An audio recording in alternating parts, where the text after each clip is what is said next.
J'ai jamais entendu de plainte mécanique aussi horrible.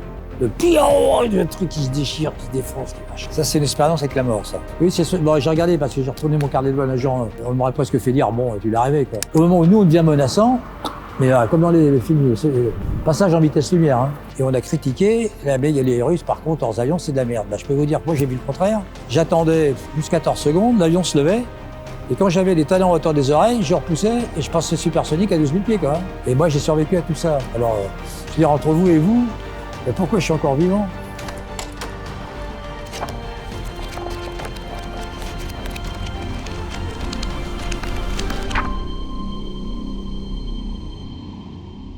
Avec Aviation Legacy, notre objectif est de vous faire découvrir, voire redécouvrir des pilotes ou aéronefs qui ont un parcours de vie qui mérite d'être partagé. Aujourd'hui, c'est au tour de Jack Reen. À son actif, plus de 18 000 heures de vol sur près de 180 types d'avions. Dès son plus jeune âge, il est happé par l'aviation. À l'âge de 15 ans, il obtient son brevet de pilote. À 19 ans, il fait du parachutisme. Et ensuite, il entre dans l'armée de l'air où il devient pilote de chasse en 1965. Ensuite, en 1976, il intègre la patrouille de France. Je vous laisse en compagnie de Jack pour savourer ces histoires passionnantes, ponctuées d'anecdotes captivantes. Et si je comprends bien, votre histoire d'amour avec l'aviation, ça remonte à 1944. Vous êtes né le 19 février et je crois que vous avez été survolé par des P-38, c'est ça? J'étais mieux que ça, j'étais mitraillé. C'est ce qu'on peut toujours se poser la question, qu'est-ce qui vous conditionne un destin? Bon, les émotions que vous avez eues, etc. C'est vrai, c'était en juin 44. J'étais né à côté d'un petit village en Anjou.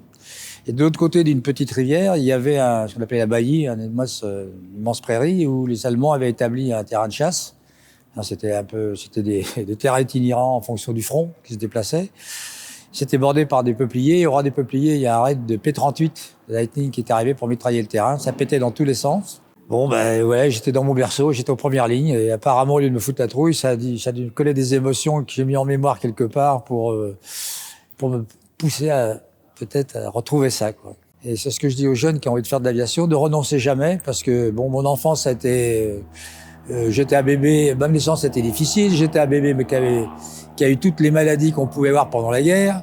J'étais empoisonné par des tas de choses, enfin bref, je vais la faire courte, mais vraiment, quand je parlais de vouloir être aviateur, et déjà je voulais être aviateur quand j'étais gamin, on me disait, bon, laisse tomber, hein, faut être aviateur, faut être Superman, faut être bien médicalement, faut être bien dans les maths et tout ça. Moi, j'étais rien de tout ça. Mais mes premiers jeux ont été l'aviation. J'étais élevé chez mes grands-parents dans le petit village, c'est le curé qui faisait le cinéma de quartier. Et j'étais abreuvé on m'emmenait au cinéma très tôt. Et à l'époque, le cinéma, c'était à la gloire de tous nos héros, quoi. C'était Général du Diable, c'était Klosterman, le Grand Cirque. Et dans mon petit bled, il y avait une famille qui s'appelait les Joulin, qui était en 14. Les deux frères Joulin ont été des as, ils ont oublié. En 14, dont j'entendais parler de leur histoire. Et surtout, il y avait un monsieur qui s'appelait Magot, qui avait fait du Spitfire en 39-40, qui jouait au boule avec mon grand-père, qui est mon grand-père. Et quand on me parlait de lui, c'était un dieu, quoi. Je disais quelque part, si je suis pas ça, je suis rien, quoi. Donc, il y avait vraiment un conditionnement redoutable.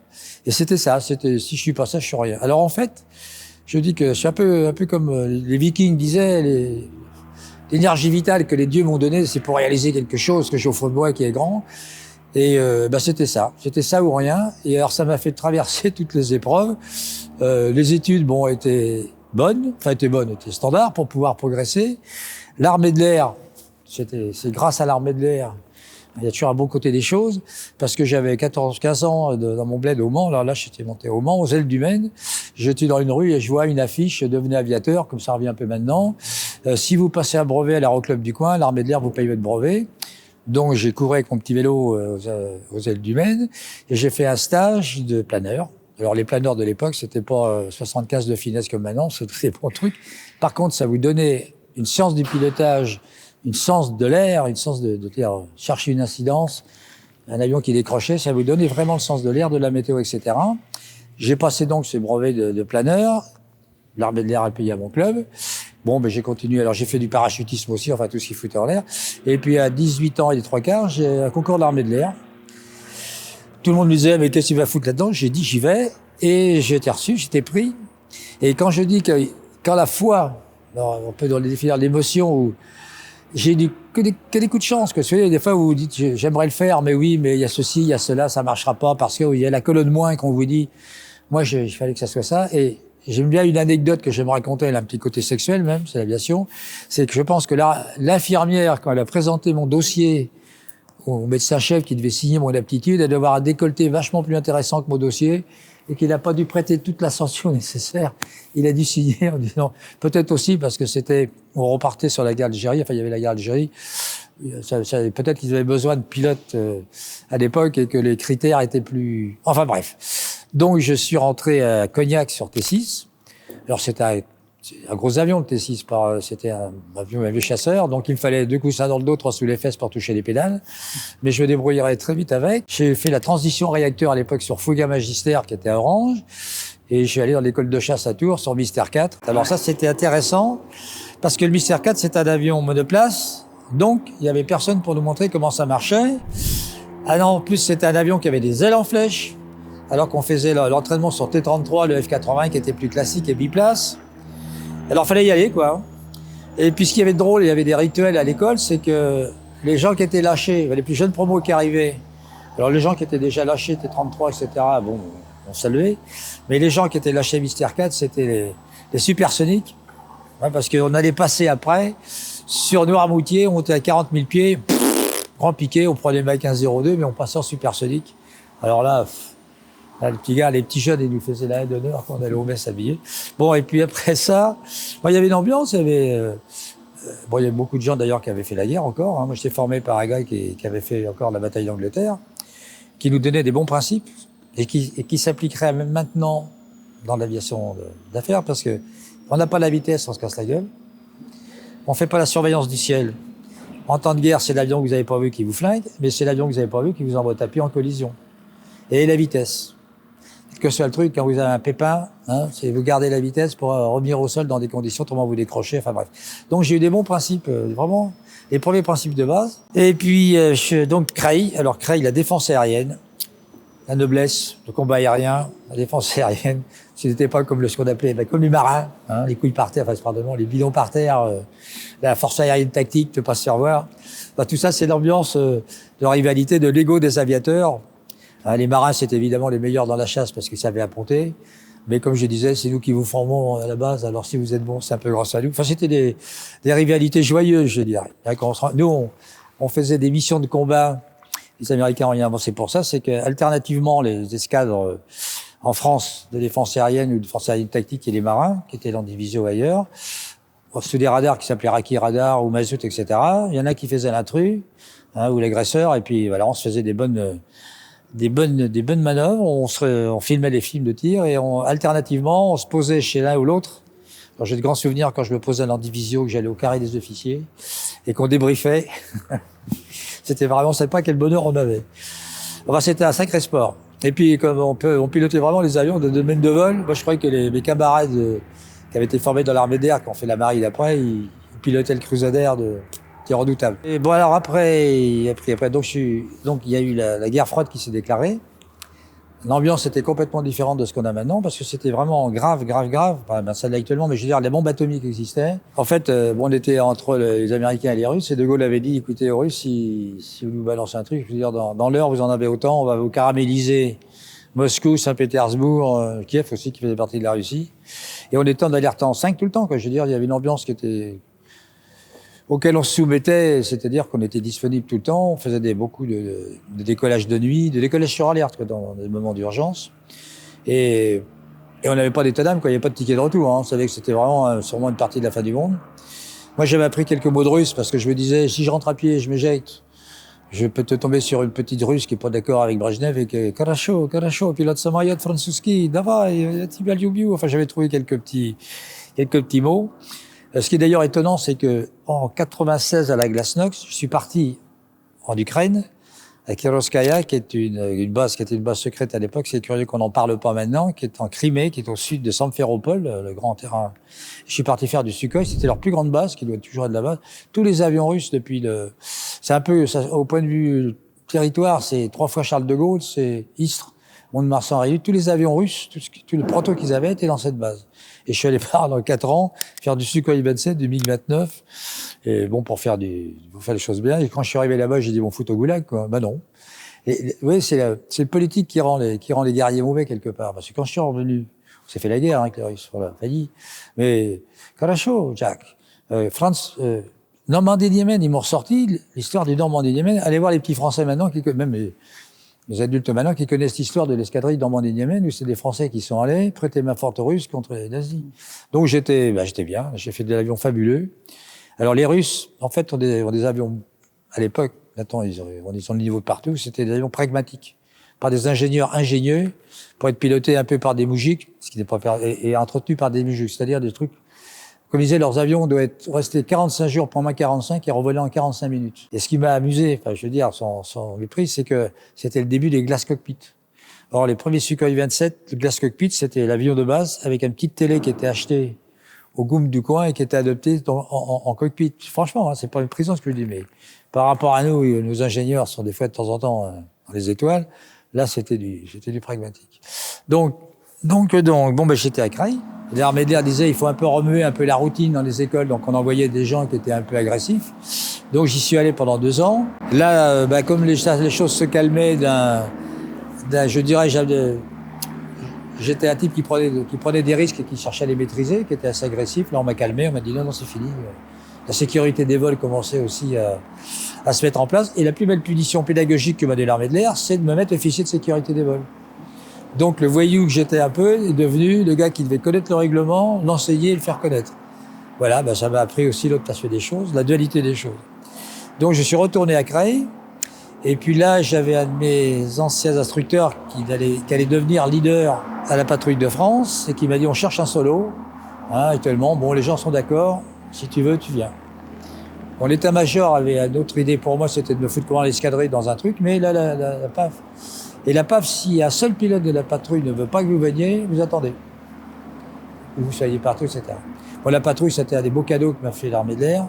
Et vraiment l'équipe. Alors, vraiment, une escadrille sur ça, mais ça, là, on vole ensemble. On n'a pas droit à l'erreur.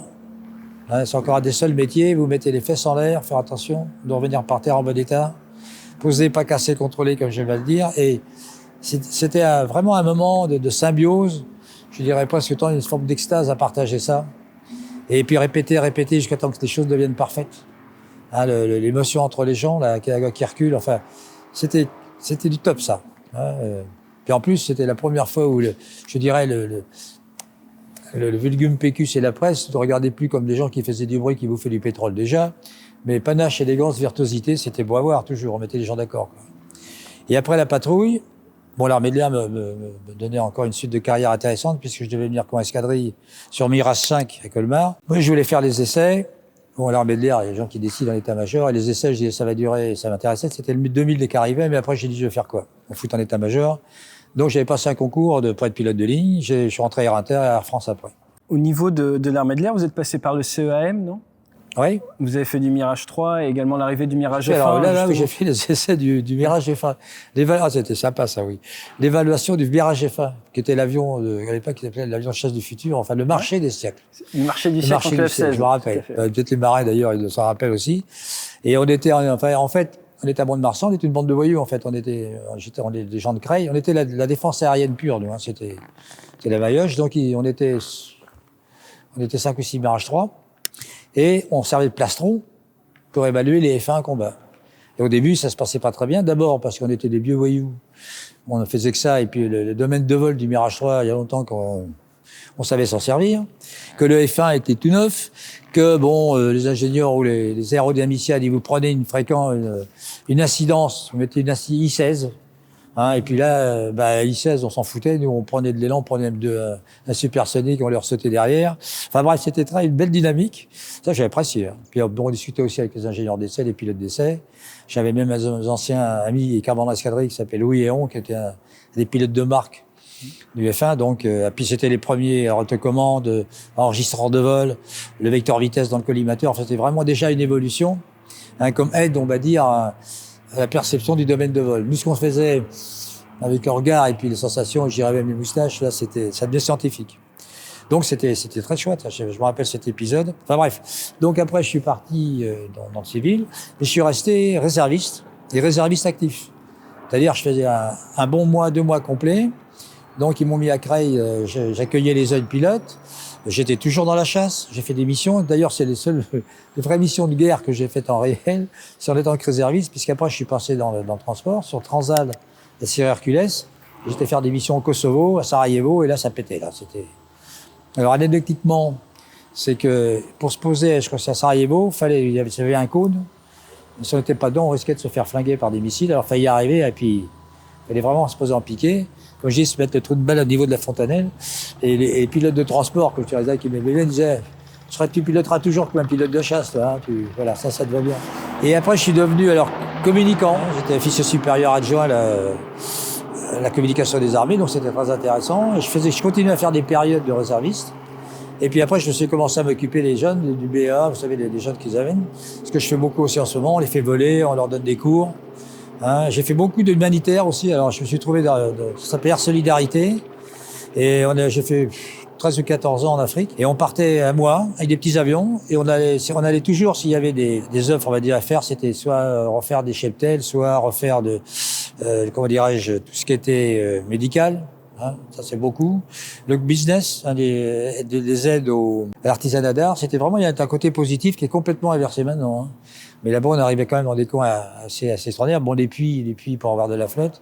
Le médical, c'était vraiment chouette. Bon, on était dans des conditions hermosiennes. Moi, j'ai eu une panne dans le désert. Bon, on s'est ramassé une panne moteur. Bon, d'abord, poser, pas casser, c'est un coup de chance parce que le désert, l'endroit où on était, c'était de la caillasse, où c'était du sable qui allait mal. Et vraiment, c'était grand. On a réussi à décoller.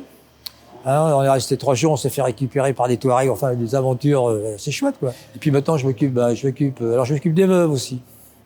Je suis aux Ailes Brisées avec la FOSA, les Fondations des œuvres sociales de l'air, c'est-à-dire c'est une fondation qui a été fondée après 14-18 par un sergent, parce que les veuves à l'époque, je veux dire, il n'y avait rien. Et là on perpétue ça. On a à peu près un budget de 2 millions avec je crois 300 ou 400 jeunes. Hein, bon, il y a 1300 personnes à peu près qui sont bénéficiaires. Bon, les veuves anciennes, on les aide parce qu'il y a un moment, ils n'ont plus de crédit, ils n'ont plus rien. Les jeunes, on leur paye les études jusqu'à 25 ans s'ils sont bons. Et puis bon, il y a des aides successives. C'est vraiment une association où il y a de l'argent, où on est bien géré. Donc il y a encore une œuvre, ça me fait des réunions, ça passe, c'est au moins utile. Les gamins, moi j'étais directeur des vols sur le Tour de France, un des jeunes pilotes qui était fait par Air Inter à l'époque et Air France. Puis j'ai fait ça aussi avec le début de l'ULM, il y a une dizaine d'années. J'étais aussi directeur des vols sur l'ULM. Alors là, c'était un retour à l'âge d'or de l'aviation. C'était des petits avions très très simples. Le grand patron de ça, c'était un ancien commandant de CRS qui disait, écoutez, ne nous enquiquinez pas, nous sommes responsables, on se met la gueule, c'est pour nous, vous n'êtes pas responsables, foutez-nous la paix. Bon, je résume un peu. Des petits avions très simples, on faisait un tour de France, et c'était bon, on devait faire un tour, on avait des escales. Moi, quand le mec il m'a amené, j'ai dit, moi l'ULM je connais pas, c'est pas mon truc, je méprise pas, mais tu vois, ça va te plaire. Et je suis sûr qu'ils m'ont arrivé, il y avait 80 appareils dans un champ, comme en 14. Le mec couchait sous l'avion, on se faisait la fête le soir, on faisait la bouffe, on partait le lendemain matin suivant la météo. C'était vraiment, on retrouvait la poésie des débuts de l'aviation, quoi. Vraiment très chouette. Bon, maintenant, c'est obligé d'ailleurs, c'est obligé de rentrer dans la réglementation. Regardez, vous avez un ULM là-bas, c'est un avion de course, quoi. Hein. Ça va mieux qu'un avion. Et là, je viens de faire, un arrêt dans un peu en Afrique et on est rentré direct, finalement, de Tabarka, là, du sud de Tataouine. 2 escales pour se dédouaner, mais les progrès sont extraordinaires, les moyens de navigation sont extraordinaires. Avant, c'était de l'artisanat d'art, on avait le sens de la navigation, le GPS dans la tête. Maintenant, on se sert d'un système. Le problème, quand le système tombe en panne, n'est pas trop sûr de savoir ce qu'il fallait faire avant. Mais bon, c'est toujours le plaisir de voler, quoi. Alors, j'ai pas raconté, c'est quand j'ai quitté la patrouille de France et rentré à terre, je suis rentré dans la famille Salis, Jean Salis, à la Ferté-Alais. C'est fabuleux, parce que bon, j'avais un peu la technique des meetings, c'est la première fois que la PAF arrivait, donc grâce à Salis, j'ai fait du blériot. Ça, j'en ai rêvé la nuit. Et je peux vous dire que la moustache, c'était le premier instrument de pilotage, parce qu'on est comme un torpedo, ça vole. Faut le piloter, cet avion. Faut le piloter en assiette, en incidence. S'il prend trop d'inclinaison, il remonte plus. Donc, toujours du pied sur la moustache qui frétille pour le remettre dans l'axe.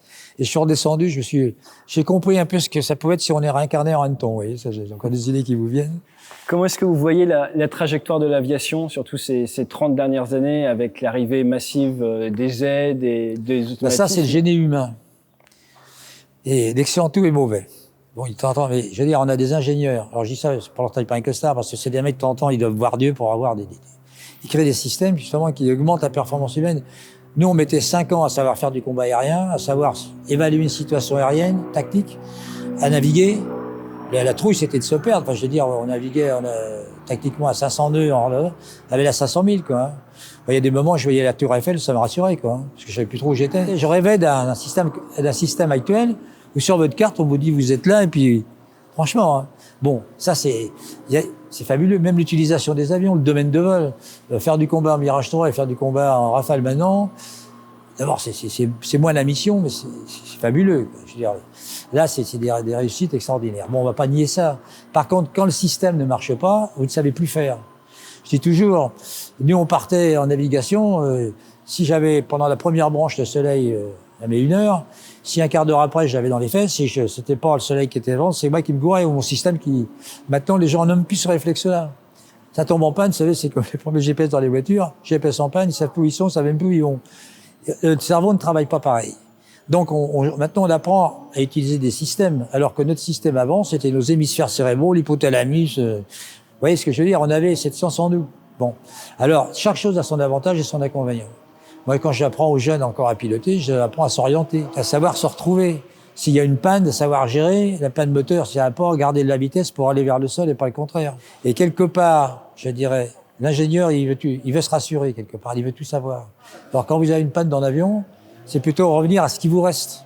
Et moi, j'étais instructeur sur Airbus, j'ai vu l'évolution d'Airbus, alors que j'ai fait les avions avant où c'était à l'ancienne, après le Mercure qui avait déjà un système de navigation et pour faire des finales par mauvais temps, qui était sophistiqué, qui servait, on avait le vecteur vitesse, on avait tout ça. Bon, l'Airbus, c'est fabuleux, c'est une usine à gaz, mais quand ça, vous avez trop de trucs, quoi. Qu'est-ce qui vous reste quand vous êtes en avion? Est-ce que vous avez encore des moteurs qui poussent avec du carburant derrière pour un temps, qui vous donne la vitesse, un moyen de navigation ou même pas? Et puis surtout, c'est l'hydraulique pour sortir le train et vous poser, vous voyez. Et là, vous avez la décision immédiate. Hein, il y a le dernier avion, tout l'équipage est parti pour gérer le système, alors que le pilote aux commandes, lui, son rôle, c'était de piloter ce qui restait, quoi. Et on se fait toujours un peu avoir par ça, quoi. On délègue, on y va, puis le jour où on a oublié quelque chose, où sommes-nous? Vous avez passé votre vingtaine à vous préparer à faire la guerre et probablement à pas revenir pendant la guerre froide. Ouais. En 96, vous avez eu la chance de pouvoir aller toucher vraiment de l'avion de construction soviétique. Ouais, ça c'est quand même une chance de pouvoir approcher autant ce qui a été à une époque son adversaire. Qu'est-ce qui est ressorti un petit peu de ce voyage? La vie, les moyens, la puissance, la réussite, elle est duale. Le bien attire le mal. La réussite attire l'échec. Tout ce qu'on m'avait raconté sur les Russes, c'est du pipeau. Bon, après, ce qu'on m'a dit sur les Russes, c'était à la fois, quand ça arrangeait le politique ou le guerrier, c'était des gens très dangereux, très forts, ou alors c'était des mauvais, les avions étaient de la merde. En fait, c'était un peu le contraire. Leurs avions, c'était des avions redoutables, et les Russes étaient bons. Ils ont un côté bolchoï. Alors, bolchoï, c'est, vous savez, bon, ce que je veux dire bolchoï, c'est que les bons, ils font ce qu'ils veulent. Regardez au salon du Bourget, quand il s'appelait là, le gars qui nous a fait le Cobra, etc., c'est une bonne chose, c'est des types extraordinaires. Et en plus, je crois que leur réputation de bons pilotes est venue, ils ont biaisé les Américains, c'est qu'il y a eu 3 engagements au niveau de la Corée. Les Américains qui étaient quand même sur des 86, c'était des beaux avions, hein, c'était le Mystère 4, c'est le sabre. Ils sont tombés sur 3 mecs, peut-être en 2019, en 2017, qui étaient des champions et qui leur ont foutu 3 claques, quoi. Et là, à partir de là, pas y aller, quoi. Bon.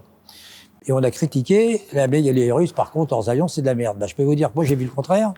C'est que leurs avions, c'était des sacrés, c'était pragmatique, mais le Sukhoi 27, quand je le pilotais là-bas, il poussait 25 tonnes, et on décollait à 23 tonnes. Ça veut dire que chaque réacteur du Sukhoi 27 poussait les 2 réacteurs de Mirage 4, qui était c'était un super avion. Le Mirage 4, c'était l'avion qui devait justement, pour les guerres froides, c'était un sacré avion. Mais les Russes, je peux vous dire, en plus, on foutait la post-combustion, voilà, on récupérait 2 fois 4 tonnes ou 2 fois 5 tonnes sans temporisation, qu'on foutait la PC pour décoller, j'ai l'impression que tout explosait derrière. Je peux vous dire, on décollait. Moi, j'en faisais pas souvent, mais j'en faisais. Je me rappelle, je visualisais, le bout de piste, je mettais le manche au ventre, c'était encore qu'il y avait un manche à l'ancienne, hein, comme ça. J'attendais plus 14 secondes, l'avion se levait, et quand j'avais les talons à hauteur des oreilles, je repoussais, et je passais supersonique à 12 000 pieds, quoi. Je vous dis pas, non, mais c'était la guerre des étoiles. Donc, La propagande, elle est toujours là, la propagande. Regardez suivant la politique, le mouvement qu'on veut dans les actualités qu'on a actuellement. Tantôt, c'est les Russes qui sont les meilleurs. Bon, après, pour le moment, bon, ça chauffe pour les Ukrainiens. Peut-être qu'après-demain, il y a la propagande qui est redoutable, la presse est redoutable. Bon, ces hommes-là, les guerriers, quelle que soit leur culture, quelle que soit leur... ils étaient... D'abord, moi, j'ai été reçu, je suis allé en Russie, donc j'ai été reçu comme un frère de guerre, un frère d'armes. Karacho. Il se rappelait, il me sortait le Normandie-Niemen. Je veux dire, c'est une politique qui nous transforme en... Bon, ce qui est le pire dans l'être humain, puis il faut aller au combat, il faut y aller. Puis, on était prêt à mourir pour la France, pour des grands principes qui sont pour nous des raisons de vivre, en fait. Parce que vous êtes quand même un des pilotes en France qui a fait le plus de meetings, le plus de présentations aériennes. Vous en avez fait un paquet. Il y a des gens qui sont bien meilleurs que moi dans leur spécialité. Alors, on va dire aussi que tu touches à tout, tu touches à rien, t'es pas bon. Là, une chance qui correspondait à mon... Je veux dire, à mon goût, à mon profil, à mon désir, à mon truc, c'est... Je dis, j'ai volé du Blériot. Bon, j'ai fait du Rafale aussi. J'ai fait du Rafale, c'est le dernier beau cadeau qu'un chef d'état-major m'a fait. Du combat, en plus. J'ai fait une maillotche avec un petit jeune.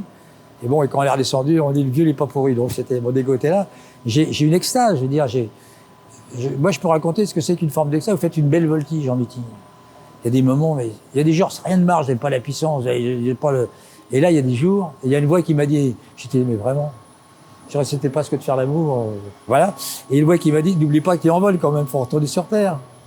Donc j'ai fait tous les types d'avions, parce que grâce à la Ferté-Alais, j'ai fait du Blériot, j'ai tourné des films d'ailleurs, j'ai tourné des films, les As des As avec Belmondo, des films de bagarre avec des avions de 14, et bon, je pensais que les vieux là-haut, ils devaient se marrer, parce qu'on se faisait des triplans, le feu-car triplan, j'ai fait le banc rouge.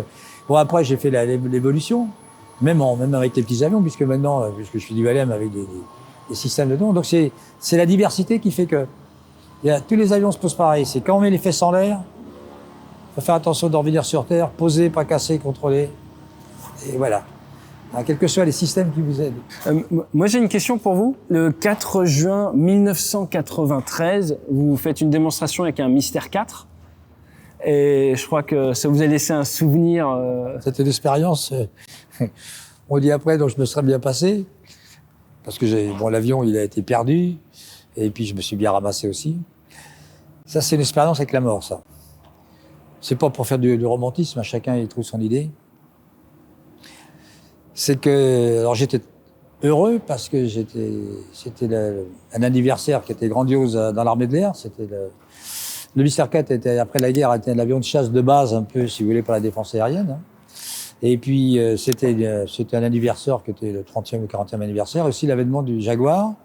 Et là, je lidais une patrouille du Mystère 4. Le dernier Mystère 4 en était de vol, qui était élu par une association d'ailleurs à Bordeaux. Et puis, je lidais une patrouille j'avais un Jaguar de chaque côté. Je faisais un box avec un Jaguar. Il y a 3 Jaguars avec moi. Donc, le vieux réserviste, colonel de réserve, choisi pour l'idée ça, je peux vous dire à quel point j'étais content. Je me pétais quand même, là. J'étais vraiment heureux, c'était un bonheur, quoi. Donc, je devais arriver, on faisait un 360, une démo, on éclatait, puis je devais faire 10 minutes de démonstration et puis me poser. Et à peu près à 1 kilomètre, enfin, au point, on appelait le point initial, 1,5 km, j'ai le réacteur qui explose. Donc, au moment où j'arrivais en plein ciel de gloire, alors, je dis anecdotiquement, c'était l'époque où ils avaient le film du Tyrannosaure Rex, là, du Jurassic Park. Et que pour la promotion du film, tous les savants disaient, voilà, on a retrouvé le cri le hurlement du Tyrannosaure Rex, mais moi j'ai entendu. J'ai jamais entendu de plainte mécanique aussi horrible. Le truc qui se déchire, qui se défonce, qui machin. Même pour les regarder les compteurs, j'ai dit, putain, là je suis arrivé. Alors le mec, on gerbé. Le Gus qui était derrière a failli prendre des morceaux sur la tête, il a bien dégagé au vent. Et là, et j'arrivais, 2-3 km de foule, de terrain. Qu'est-ce que je fais? Bon, je m'écarte, je m'éjecte. Puis là, ça se passe dans des microsecondes. Je dis, putain, je dois pouvoir y arriver, me poser à contre-QFU. Et moi, là, ce que j'avais envie, c'est que je devais pouvoir sauver l'avion. Le ramener par terre. Bon, j'appelle, je dis au directeur des vols, mets-moi la barrière d'arrêt, parce qu'on a des barrières d'arrêt de chaque côté, qui étaient faites pour le Mirage 4. Je dis, même si je me pose à mi-piste, à 180 nœuds, je me fous dans la barrière d'arrêt, je sauvé, quoi. Bon, ça s'est pas trop passé comme ça. Parce que la vitesse a dégradé encore plus, l'hydraulique a fondu, j'ai réussi à sortir le train, j'ai pas pu sortir les volets, donc un avion comme ça déjà, sans cet appendice aérodynamique, ça vole mal. Le réacteur a bloqué, on le voit bien dans le film, je veux dire, Crutch.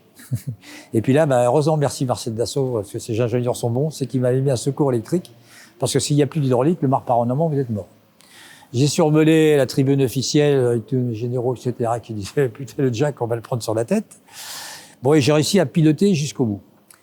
En fait, vous passez d'une chose extraordinaire que vous pilotez, qui vole, qui vous donne pas une extase, mais un vrai bonheur, et vous avez l'impression de dans un coffre, une masse de métal qui pèse des tonnes et qui vous amène vers le sol. Alors d'abord, émotionnellement, c'est l'effroi. Putain, je suis mort. Et là, il se trouve des solutions. Et l'expérience, moi, un peu métaphysique que j'ai vue, c'est qu'il y a un moment, bon, j'ai réussi à me dégager, si vous voulez, d'aller sur la foule ou de taper sur les gens. J'ai piloté, comme les anciens m'ont dit, pilote ton badin, ta vitesse. Donc j'ai réussi à conserver un minimum de vitesse qui était bien moindre que ce que je pensais, parce que l'avion a dégradé tout de suite, mais j'ai piloté. Et en faisant ça, j'ai piloté ma mort. Alors c'est l'expression que j'ai ressentie, je peux pas vous dire comment, c'est que j'ai vu ma mort qui était là, et j'ai dit, c'est moi qui y vais. Ce qui m'est venu du fond de moi-même, c'est de dire, c'est moi. C'est moi qui me donne la mort, c'est moi, là. Bon, ben, c'était ça. Et en faisant ça, ça m'a sauvé. C'est-à-dire, j'ai eu le geste qui était bien, au lieu de décrocher j'ai réussi à faire un semblant d'arrondi. Il paraît que j'ai pris 30 G à l'impact, il y a eu plein de films et Dassault a analysé ça. Alors, ça avait fait dire à Marcel Dassault, non, à Serge, dit, mon père faisait des avions Conis, solides, parce qu'on voit la peau de l'avion qui plisse, derrière, en général, ils se cassent en deux, les avions, ils explosent. Là, ça plie. L'avion n'a pas pété, quoi. Bon, alors moi, j'étais bien ramassé, quand même, mais vivant, quoi. Et je veux dire, après, pourquoi ça vous arrive maintenant? Pourquoi c'est un moment de récompense de votre existence? Alors, si j'étais viking, je dirais vraiment, les dieux, là, vous m'avez quand même, ça va un très mauvais coup. Et pourquoi j'ai eu autant de chance? C'est-à-dire de pas créer un accident, de tuer personne, et puis d'être là pour le raconter. J'ai eu la colonne vertébrale qui a été pliée en deux comme ça, quoi. 30 G, j'ai eu 4 vertèbres de bouffée. Normalement, physiologiquement, vous mourrez. Même les pilotes de 14-18, quand ils se tapaient la gueule par terre, à partir de 70 km/h, ils mouraient entre 2 et 10 heures après, c'était les organes internes qui disaient, putain, ça Et moi, j'ai survécu à tout ça. Alors, je veux dire, entre vous et vous, pourquoi je suis encore vivant? Vous vous rendez compte que le corps, le cerveau, il vous balance de l'adrénaline c'est comme une maman qui va soulever une tonne sur un coup pour sauver son bébé qui risque de passer. Moi, j'ai dû développer une espèce de... Vous m'aurez pas. D'ailleurs, je crois que ce qui me vient, c'est que vous m'aurez pas, quoi. C'est moi qui vais. Moi, je veux dire, c'est mon espace personnel, hein, c'est pas très visible, mais c'est cette émotion que j'ai eue, putain. C'était redoute. Mais c'est ça, hein. Bon, c'est un truc comme ça qui m'est venu du fond de moi, quoi. Il y avait une sorte de rage. Parce qu'en combat, des fois, on cultive, surtout dans la chasse, on cultive un peu cette rage, on veut gagner. Oui, c'était une rage. C'est de la rage. C'était une colère. Quand je dis, c'est moi qui y vais, c'est moi qui y vais. Comme je disais à quelque chose, je sais pas, peut-être au Dieu, ce qu'on veut, après, chacun fait son truc, c'est moi. Alors j'ai un ego, on va dire que peut-être. Et 2 mois après, vous avez pu revoler, du coup. Ah oui, alors c'était ça aussi. Le soir, le médecin vient me voir. Alors d'abord, je le dis parce que c'était sympathique, il y avait tous les petits jeunes colonels là, qui arrivaient, qui sont venus me voir quand même. Déjà, t'es con, hein, tu te serais foutu sur la tribune, et on pensait tous généraux la semaine d'après quand même. Hein, parce qu'ils étaient tous là. Hein. Bon, ça c'est anecdotique, c'était vraiment pour me mettre le moral. Et j'ai un professeur qui arrive, il me dit, bon, il vient me voir. Et puis il me dit, aux orteils, ça va? J'ai dit, je vais pas couper les pieds. Ça va, vraiment. Il dit, non, il bouge. Bah, j'ai regardé. Ouais, ça bouge. Vous avez pas de picotement, rien? Bah non. Bah, vous êtes un sacré chanceux. Parce que c'était le test, c'est ma colonne vertébrale, parce qu'on savait pas si... Non, alors tout allait bien. Bon, mais il me dit, hein, vous avez oublié l'aviation, il y a eu 1 an et demi, hein. Et là, putain, je sais pas. J'ai dit, non, pas possible. Et moi, je suis directeur des vols, là, sur le Tour de France, un des jeunes pilotes dans 2 mois.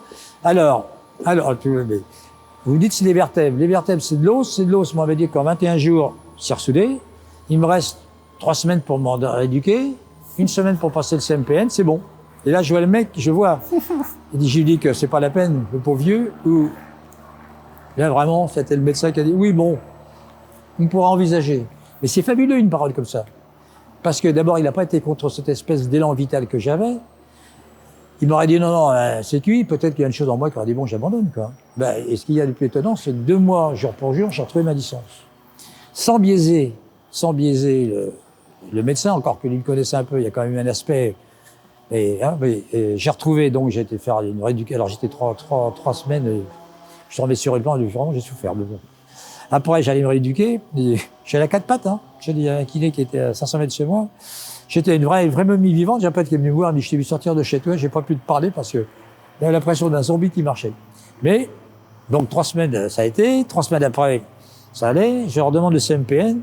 Et là, c'est vrai que je te vois, bon, un chef médecin qui me leur dit, bon, ça va, bah, Jacques, je suis content de te voir. Bon, alors, tu touches tes pieds, là. Alors, toi, je vais être comme ça. Il dit, c'est tout.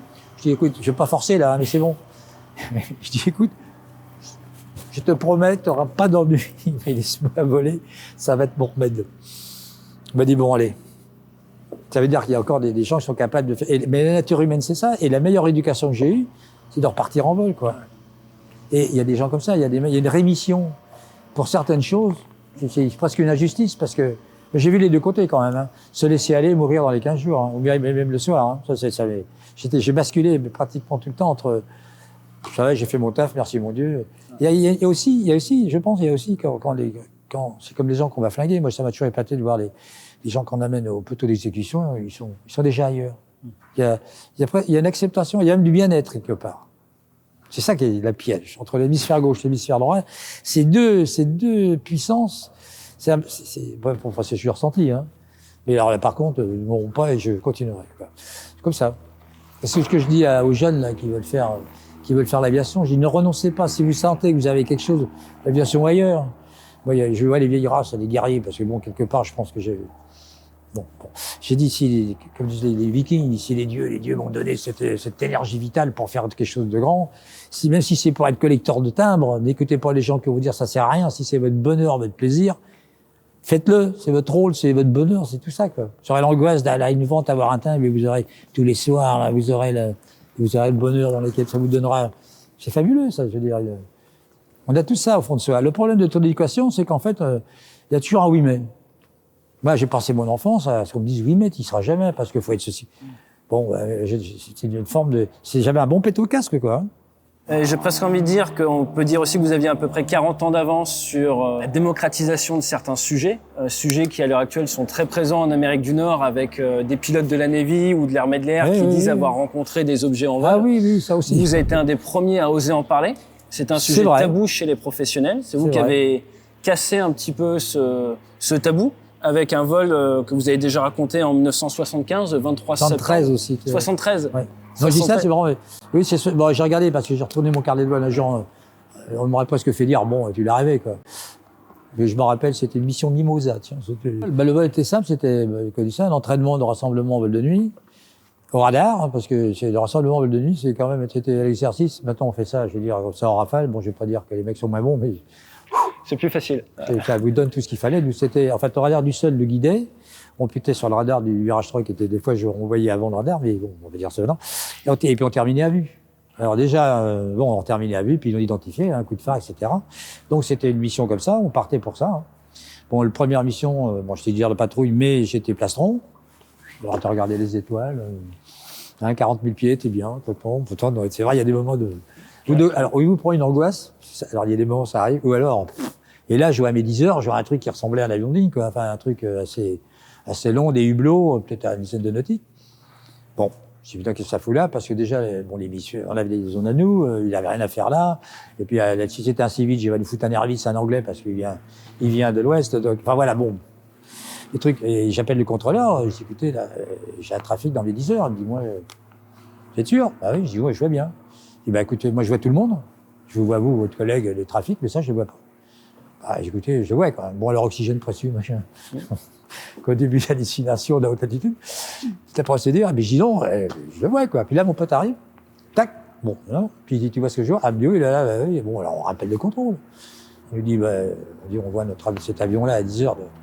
Bon, il dit, le mec, il dit, non, on va dessus. Et là, on se retransforme en police du ciel. Parce que, bon, le ciel de France, surtout à l'époque, mais toujours maintenant, on doit savoir qu'il se trimballe, et nous de la partir en tatin.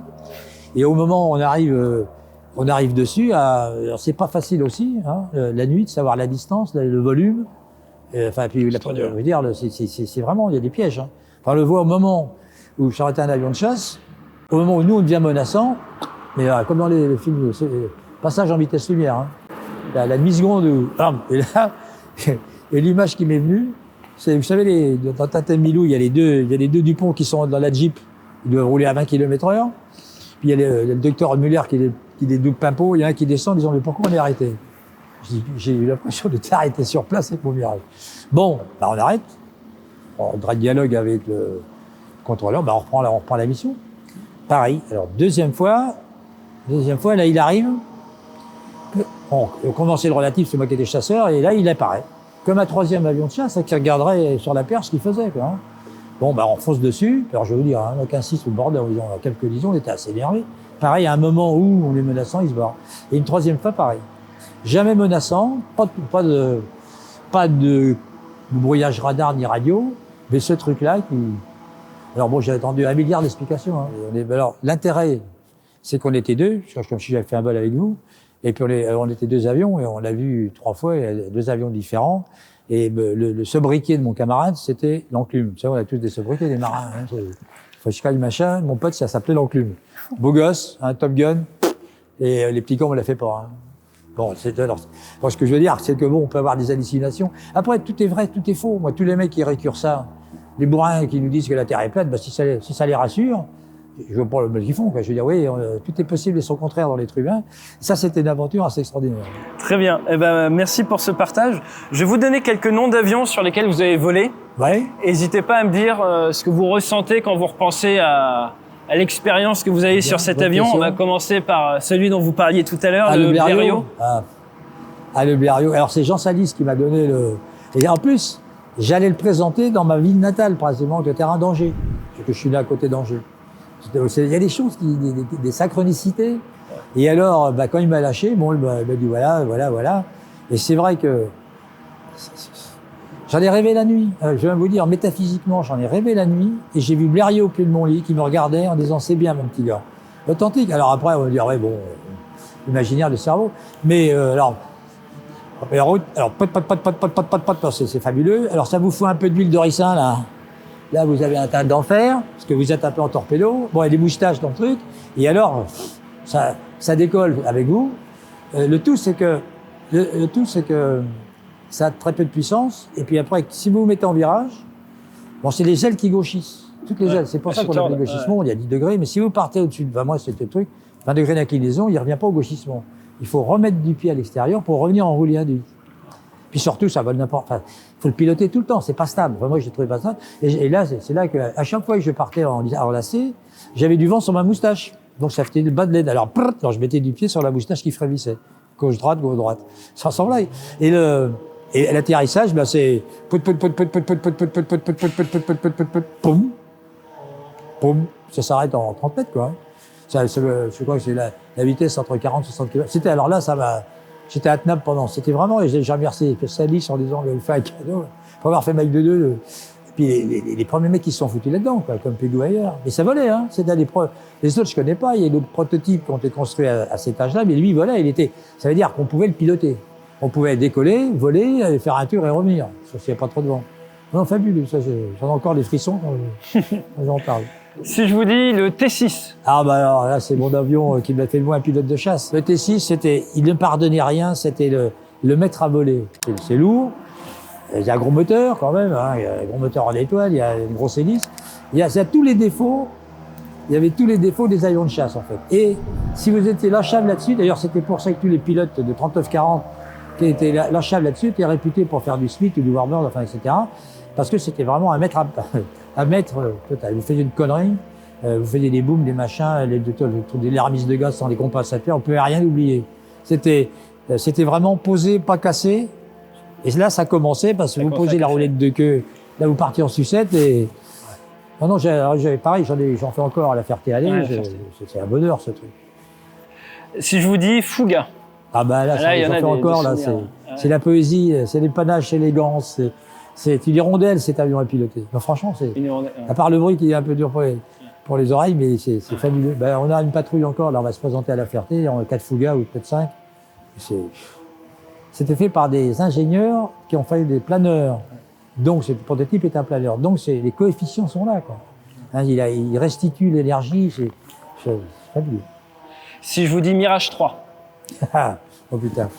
Ça, c'était le premier. Non, mais je dis ça parce que quand il est arrivé dans l'armée de l'air, il a été, je vais pas dire dramatisé, ça, il y aurait peut-être d'autres pilotes, mais on disait, attention, le domaine de vol, le delta, le machin, le truc.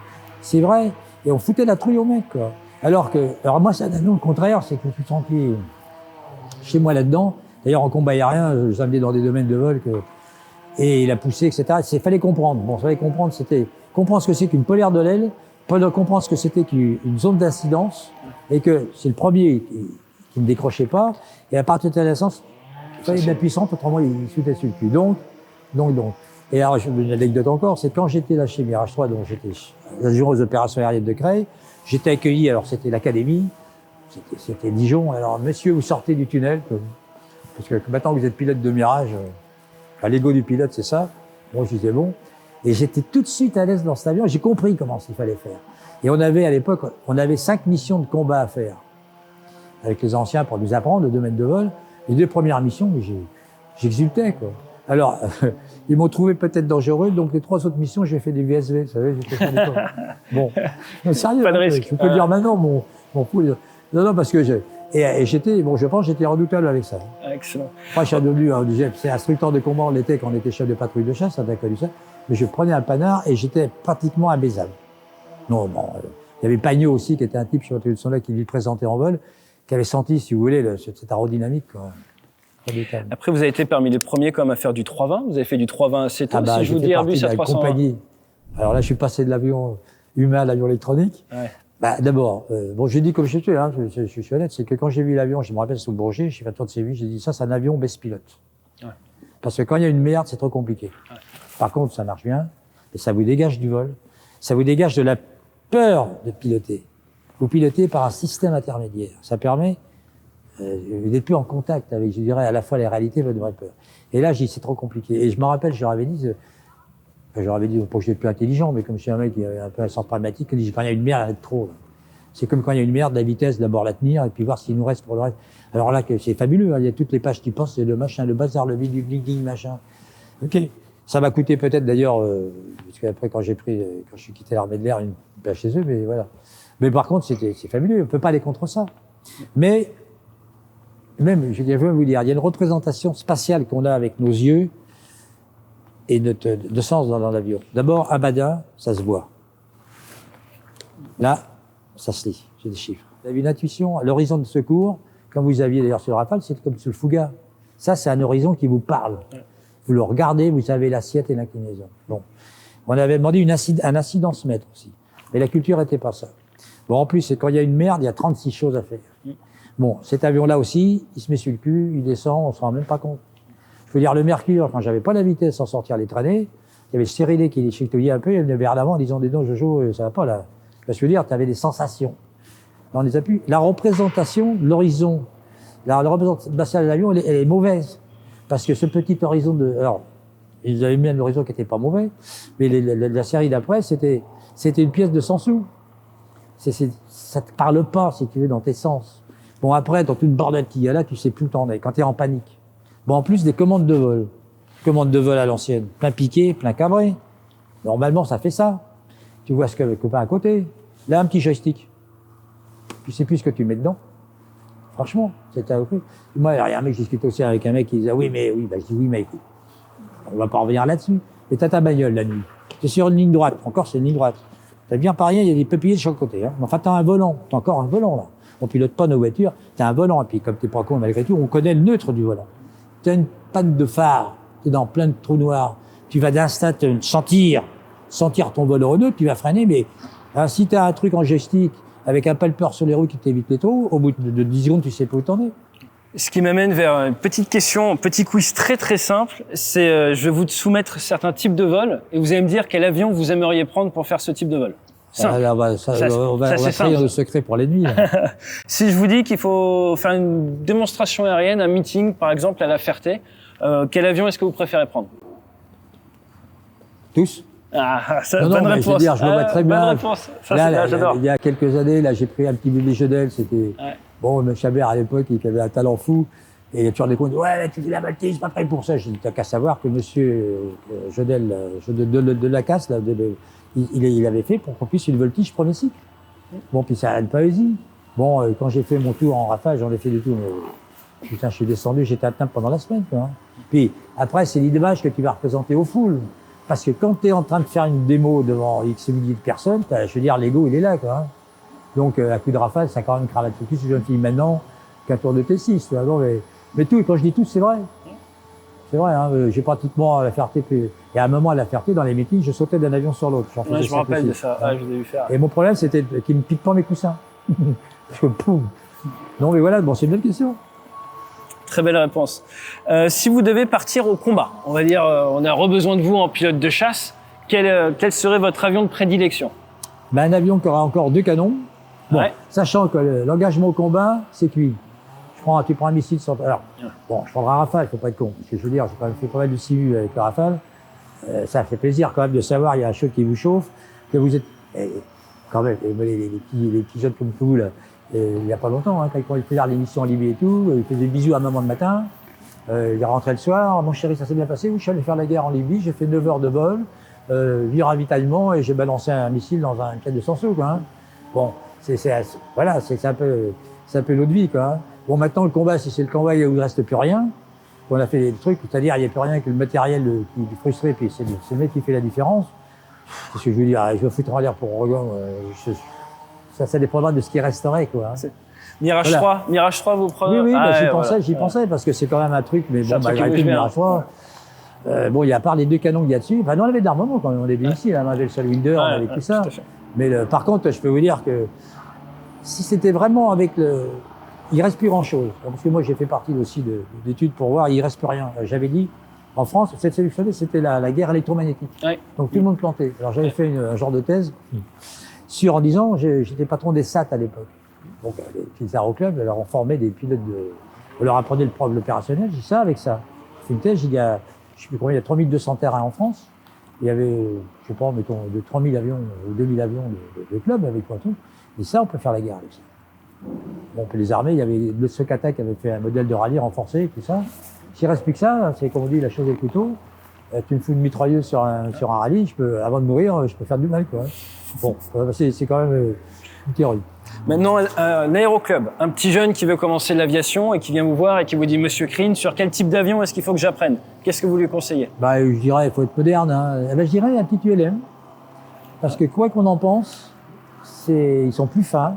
Enfin, je veux dire, un WT9 là, ou un RK9, eh ben, ça a complètement dévié, si vous voulez, l'esprit du LM.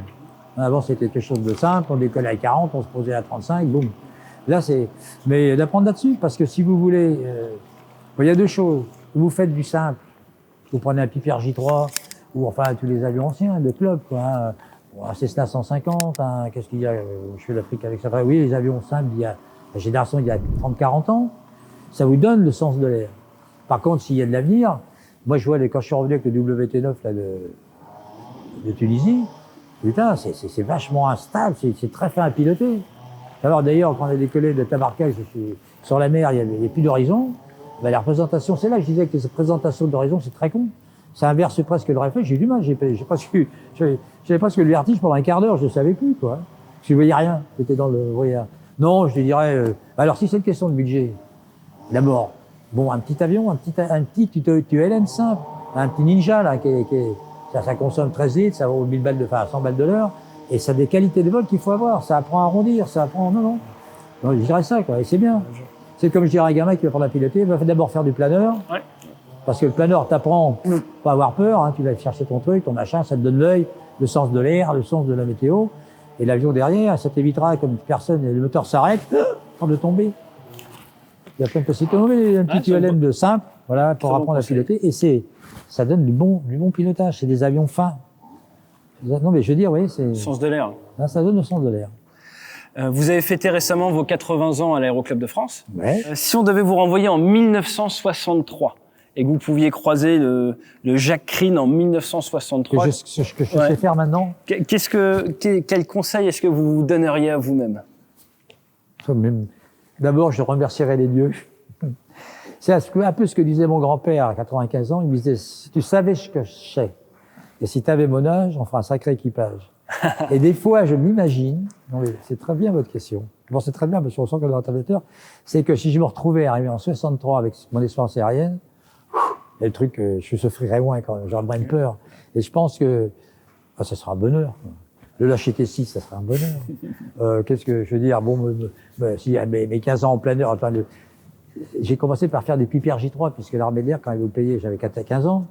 Et comment il s'appelait? Il s'appelait le moniteur Pénard, non, pas, enfin, un nom un peu le roi d'Hardy, quoi. Et alors, bon, il me collait dessus sans arrêt. Mais bon, je n'y faisais rien au début, quoi. Ça prend aux gens. Moi, j'ai fait un virage à gauche. Je veux dire, je fiche mon billet, tout le monde part en virage engagé. Et moi, je faisais ça, toi. Bon, il laissait un peu faire des merdes. Alors bon, après, j'ai compris que c'est ça. Il disait, bon, ben, tu regardes dehors, tu remets les ailes dans le tu remontes. Non, alors, ça serait sûrement une félicité. Mais j'aurais peut-être moins de plaisir, en fait. Allez, je pense que il y a des accidents que j'aurais pas quand même, que je sentirais que, faudrait peut-être. Et en fait, c'est une faiblesse du C4 qui n'allait pas de toi. Après, je me suis rendu compte qu'il y avait quand même des mecs qui sont rentrés à pied. Moi, ça a bien cogné. Ben, ça serait un cadeau des dieux. Hein. Vous seriez prêt à repartir en 63 et recommencer? Ah ouais. Ah ouais.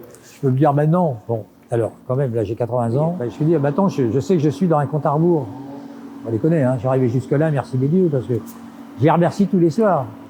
J'ai tellement eu d'occasion de rater quelque chose et de mourir, ça c'est sans dramatiser. Donc je sais que je suis dans un compte à rebours. Et pour ne pas souffrir de la peur de sentir que je vais partir, j'ai fait le bilan de ce que j'ai, non pas en autosatisfaction, et je suis comme le Viking, je remercie les dieux de m'être laissé arriver jusque-là et d'avoir ce que j'avais vraiment envie de faire. Bon, puis bon, bah, voilà, j'ai fini bien aussi, j'ai fermé des pilotes, je m'en suis donné. Non, mais je dis aussi, on est dual. Et on a et entre soi et soi, c'est d'abord s'autoriser à être bien. Bon, quand on parle d'un sujet, il y a toujours un mec qui veut dire oui, mais, et on embarque dans la négativité. Faites quelque chose, mademoiselle ou monsieur. Ah oui, mais, il y a ça, c'est pas le moment. Mais je dis non, virez-moi ça. Et je vois un sujet de conversation qui m'arrive maintenant, je m'autorise à le flinguer sans préavis. Vu qu'il est qu'à côté de moi, c'est rigolo. Les sujets de contrariété, bon, on se rend compte aussi que les autres sont dans un univers qui est différent du vôtre. Personne je ne trouvais jamais personne qui était d'accord vraiment avec vous. Oui, mais ce que tu dis, c'est...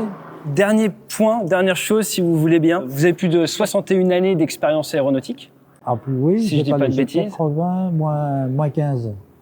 C'est 65 ? 65. Et il y a certaines personnes qui vont regarder cette vidéo, qui, ça se trouve, sont pas encore nées, qui finiront pilote de ligne, pilote de chasse ou pilote d'aéroclub, qui connaîtront jamais l'aviation telle que vous l'avez connue. Ben Quel conseil est-ce que vous pourriez leur donner, qui traverserait un peu les âges? Je leur dirais de toute façon, une génération d'écart, c'est pas fait pour se comprendre. Mon grand-père, il reproduisait des trucs à mon père qui respectait pas. Mon père a fait 14-18, mon père a fait 39-40. Puis j'ai dit un jour à mon père, ta guerre, et tout, comme enfin une autre. Mais je dis ça, d'abord c'est mon père qui me disait ça, il avait raison. Parce que d'abord, et les parents, c'est redoutable. Le mal que peuvent faire des parents pour le bien de leur enfant en leur foutant toute leur inquiétude. Les mamans vers l'autre fille, les mecs, bon, bref. Donc alors leur conseil, j'ai dit, si vous sentez quelque chose en vous, et ça perdure. Là on dit en ce moment, les gamins, moi ça m'agace d'entendre des parents, comment devenir nos enfants. Ils vont faire ce que me disait mon père, tu feras comme moi, tu vas te démerder. Le tout, c'est quelque part, j'ai dans la chambre d'une vie, il y a un truc, et c'est une souffrance. C'est de savoir déjà ce qu'on a envie de faire. Moi, j'ai des jeunes qui viennent me voir, les filles. J'aimerais être aviateur. Donc, tu vas être aviateur. Tu vas d'abord t'autoriser à l'être. C'est vis-à-vis de tout ce que la société, le regard, le mérite, le péché, le plaisir, donne-toi le droit de l'être. Alors, moi, je disais toujours, hein, je dis, voilà, les Vikings, c'était ça. Ils disaient, putain, les dieux m'ont donné. Putain, ça va péter. Vous voyez ce que je veux dire? C'est la génération d'après, elle se démerdera. Il y en a qui vont mourir, il y en a qui vont devenir des clodos, il y en a qui vont peut-être de... Et c'est les moyens qui augmentent.